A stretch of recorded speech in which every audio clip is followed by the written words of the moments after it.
বৃহস্পতিবারের পুজো দেবো বলে দোকানে গেছিলাম মিষ্টি খুঁজতে। তো একটা দুধের মিষ্টি দেখে ভীষণ পছন্দ হলো।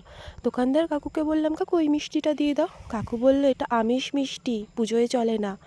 আমি আবার ভাবতে বসলাম, আমিষ মিষ্টি সেটা আবার কি। তাই যাই হোক, সেদিনকে অন্য একটা মিষ্টি দিয়ে পুজো দিলাম। পরের দিন গেলাম কাকুর কাছে মিষ্টির রেসিপি জানতে। বলে কি সে আর মিষ্টির রেসিপি, তবুও যাই হোক যেটুকু জেনেছি সেখানে জানলাম এই মিষ্টিটি তৈরি হয় ডিম দিয়ে। ডিম ছাড়াও তৈরি করা যায়, বা ডিম দিয়েও বানানো যায়। তো রেসিপি জেনে বাড়িতে চলে এলাম। তাড়াতাড়ি করে বানাতে হবে যে আমিষ মিষ্টি। প্রথমে কিছুটা গুঁড়ো দুধের মধ্যে 1 চামচ ময়দা, বেকিং সোডা আর ডিম গোলা দিয়ে ভালো করে এটাকে ময়ম দেব। ঘি দিতে কিন্তু ভুলবেন না, ঘিয়ের গন্ধটা কিন্তু মিষ্টিতে দারুণ লাগে। ভালো করে মাখবো। মাখার সাথে সাথে দেখব হাতে কিন্তু ময়মটা লেগে যাচ্ছে বারবার। তো ময়ম লাগার সাথে সাথে এটা কিন্তু ছেড়েও যাবে, অসুবিধা কিছু নেই। তো ভালো করে ময়ম দিয়ে যতটা পরিমাণে নরম হওয়া সম্ভব ততটা দেবে।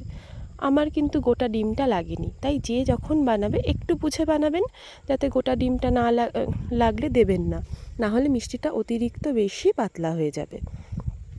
তারপরে কড়াইতে বেশ কিছুটা চিনি দিয়ে এটাকে একটু জাল দিয়ে নেব, কালারটাও সুন্দর হবে। তারপরে সেই চিনির মধ্যেই দুধটা দিয়ে দেবো। দুধ দিয়ে ভালো করে দুধটাকে জাল দেব। বেশ ঘন হয়ে মোটা হয়ে একটু সর পড়ে আসবে, ততক্ষণ তো অপেক্ষা করতেই হবে। মিষ্টি খাবো বলে কথা, ভালো মিষ্টি একটু অপেক্ষা না করলে হয়। বেশ আমার জাল দিতে অনেকক্ষণ সময় লেগেছিল। এখানে আমি ব্যবহার করেছিলাম 500 ml থেকে একটু কম পরিমাণের দুধ।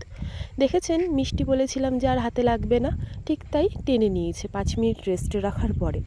এরপরে হাতে ভালো করে ঘি মাখবো, মেখে মিষ্টির যে যেরকম শেপ দিতে চাও সেইভাবে শেপ দিয়ে নিতে পারো। দুধটা কতটা ফুটে কমে গেছে দেখেছেন তো। এরপরে দুধটা কমার পরে সেই মিষ্টিগুলো এক এক করে দুধের মধ্যে আমি পুরোটা দিয়ে দেবো। তারপরে কিন্তু তাড়াহুড়ো করলে চলবে না, আগেই বলেছিলাম। তো দুধের মধ্যে মিষ্টিটা বেশ কিছুক্ষণ ধরে ফুটতে দেবো। ঢাকা দিয়ে অবশ্যই ফোটাবো, হাই ফ্লেমে ফোটাবো। প্রথম 5 মিনিট একটু হাই ফ্লেমে রাখবো, তারপরে চাইলে ঢাকনা সরিয়ে একবার দেখেও নিতে পারেন। তারপরে ফ্লেমটাকে লো করে দেবো। আস্তে আস্তে কিন্তু মিষ্টির সাইজগুলোও বাড়বে, তাই ধৈর্য নিয়ে পুরো রান্নাটাকে কিন্তু করতে হবে। তো ধৈর্য নিয়ে করার পরে মিষ্টির সাইজগুলোও বেড়ে গেছে। এরপরে সুন্দরভাবে প্লেটে পরিবেশন করে দিন। চাইলে বাদামও ব্যবহার করতে পারেন আপনারা।